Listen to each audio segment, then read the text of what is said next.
Bismillahirrahmanirrahim. English language course for Quran teachers. Lesson number 4. Dal to Sheen. This one is Dal. ये हरफे दाल है. So now we will refer back to the image of the mouth in order to understand that how we are going to pronounce this letter. तो अब हम mouth की तस्वीर की तरफ वापस जाएंगे ये समझने के लिए कि इस हर्फ को कैसे अदा करना है. So this is the tip of the tongue and it has to be placed there at the roof of the mouth just before the rabbit teeth at this place.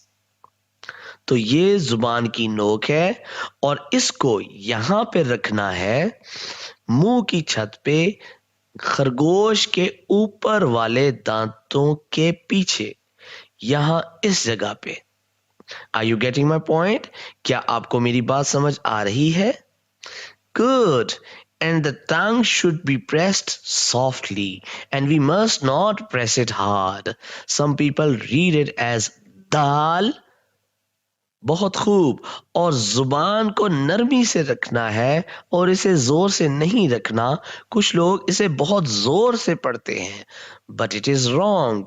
We must read it softly. दाल. मगर ये गलत है. हमें इसे इंतहाई नरमी से पढ़ना है.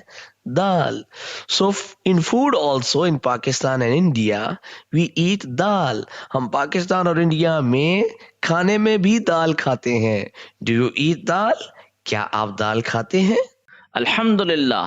सिप्रा ऑनलाइन कुरान एकेडमी की फख्रिया पेशकश English course for Quran teachers, जिसमें आपको इंग्लिश के साथ साथ ऑनलाइन मॉडर्न टीचिंग टेक्निक्स भी सिखाई जाएंगी ताकि आप आसानी के साथ बाहर के बच्चों को इंग्लिश में कुरान पढ़ा सकें. इस कोर्स के जो नोट्स हैं उसके 292 सफ़हात हैं और हर जुमले का उर्दू तर्जमा भी शामिल है.